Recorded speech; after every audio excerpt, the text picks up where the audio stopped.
దేవుని పిల్లలారా, మనం ఈరోజు మన కన్న తండ్రి దగ్గర ఒక మాట ఇద్దాం. ఈ కొత్త సంవత్సరం ఇచ్చిన ప్రతి మాట మనం నిలబెట్టుకుంటున్నాం అన్నది నిజం.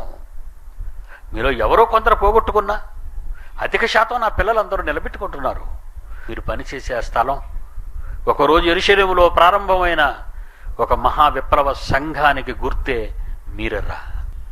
ఆనాడు ప్రవక్తలు, అపోస్తులు యేసు మూలరాయిగా మహాకార్యక్రమాన్ని దేవుని సంకల్పంలో జరిగితే భూమి మీద నేను ఒక తండ్రిగా నన్నే మూలరాయిగా మీరు చేసుకొని ఈరోజు మీ కష్టాన్ని, మీ త్యాగాన్ని, మీ ధనాన్ని, మీ సమయాన్ని నాకు ఇస్తున్నారు. చాలా సంతోషం.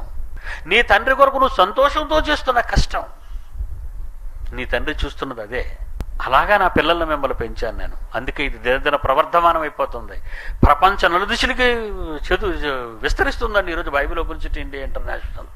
ప్రపంచంలో ఏ సంఘ చరిత్ర చెప్పుకోకపోయినా ప్రారంభ సంఘమైన యెరూషలేములో ప్రారంభమైన పేతురు ప్రారంభించిన ఆ సంఘ చరిత్ర 2000 సంవత్సరాల తర్వాత ఈ సంఘ చరిత్ర ఒక్కటి కావాలి అని పోటీ పడుతున్నాను ఆ సంఘంతో.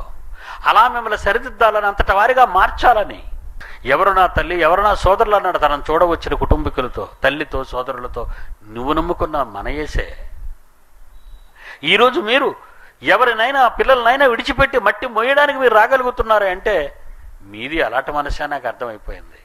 ఉద్యోగాలకు సెలవులు పెట్టారు, ఆటో పిల్లలు తిప్పకుండా వచ్చేశారు. మీ కష్టంతో రాబోయే దేశం నుంచి, నలుమూల నుంచి రాబోయే పిల్లలకు వసతిని కల్పించడానికి మీరు పడిన కష్టం, లేక 10 అడుగుల లోతు నుంచి వచ్చే భవన నిర్మాణం, ఆ అంచు, ఆ పునాదుల్లో ఉన్నది మీరేనర్రా. మీ చెమట ఉందర్రా, మీ కష్టం ఉందర్రా, మీ డబ్బు ఉందర్రా, మీ ప్రార్థన ఉందర్రా. అదే మన నూతన సంవత్సరంలో దేవునికి ఇచ్చే మన త్యాగం. అందులో ప్రపంచ దేశాల్లో కొన్ని తరాల తర్వాత ప్రతి ఒక్కడు వచ్చి ఇక్కడే మహాజ్ఞానాన్ని నేర్చుకోవాలనే కేంద్రస్థానంగా పెట్టమన్నాను దేవుడిని. అది నీ కుమారుడు యేసు లోకానికి వచ్చినంత వరకు ఉంచమన్నాను దాన్ని.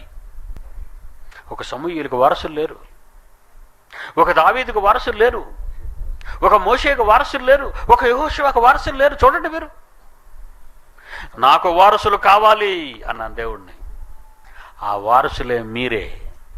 ఈరోజు నెట్ట వీక్షిస్తున్న నా పిల్లలు ఎందరో దేశంలో, ప్రపంచంలో ఎన్ని దేశాల్లో నా పిల్లలు ఉన్నారో నాకు తెలుసు. వాళ్లే నా వారసులు, వాళ్లే నా పిల్లలు, వాళ్ళకే నా పెట్టుబడి, వాళ్లే నా స్వాస్థ్యం. వాళ్ళ బట్టి గర్వపడుతున్నాను ఈరోజు నేను.